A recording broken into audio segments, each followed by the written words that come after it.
Have you ever picked up a book, maybe science fiction, and felt it do more than just tell a story?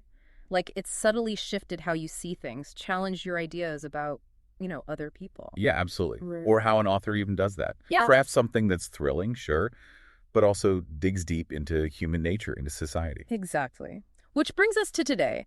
We're doing a deep dive into Brandon Sanderson's Starsight. It's the second book in his Skyward series. Right. And our mission really is to unpack the smart rhetorical moves Sanderson makes, how he gets young adult readers hooked on these big, complex ideas, prejudice, identity, power dynamics. It's pretty sophisticated stuff, and just so you know, you are experiencing a unique two-host AI conversation right now. It's powered by Google's NotebookLM, specifically for this kind of deeper, more dynamic analysis. So, Starsight, quick recap.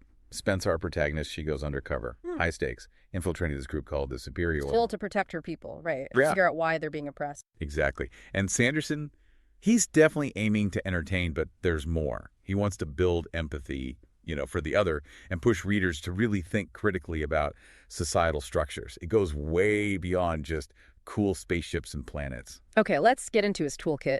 The rhetorical appeals, starting with ethos credibility.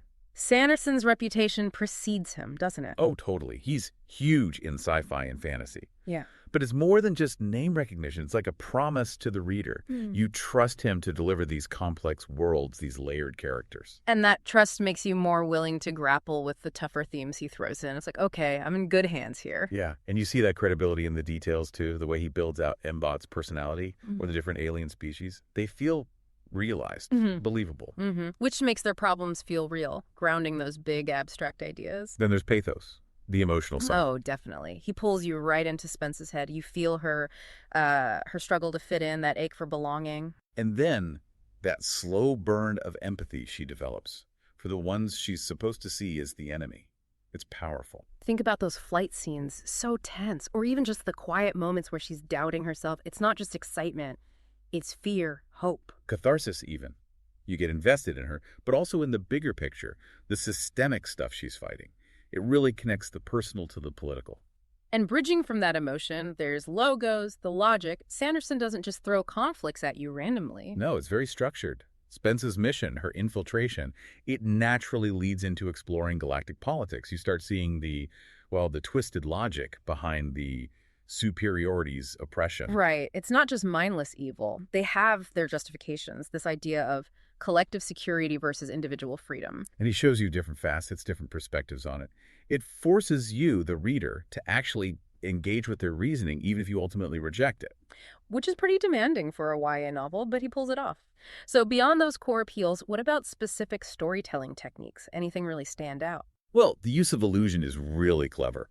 Starsight constantly echoes real-world stuff.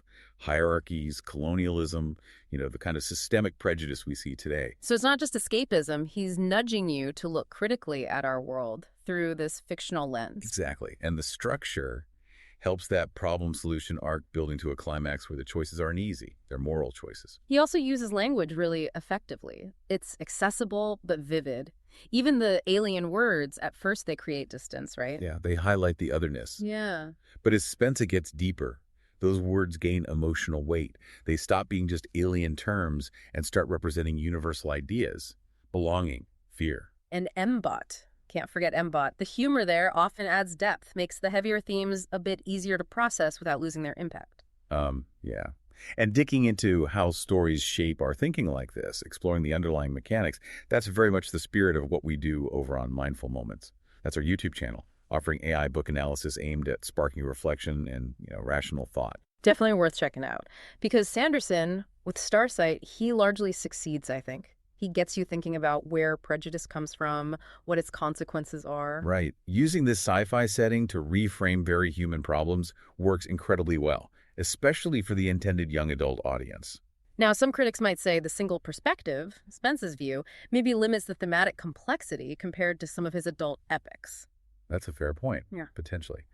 But for this story, that focus really sharpens the themes of personal growth, self-awareness, empathy across cultures. It excels in exploring modern ethics, inclusivity. So yeah, Starsight isn't just a fun space romp. It's like a master class in using story to challenge how we think about the other, about power. Makes you pause and ask, doesn't it? Hmm. How much of who we see as an enemy is just a lack of understanding? Or maybe even, our own biases reflected back at us. A really potent thought to end on. For more insights like this, definitely explore Mindful Moments on YouTube and check out our podcasts too. We're always digging into critical thinking and complex stories there. And hey, click the link on screen if you want the in-depth book summary for Starsight. Please subscribe to our channel for more deep dives, share this with anyone else who loves to think about stories, and you can find a link to purchase the book as well. And always, always remember to think rationally.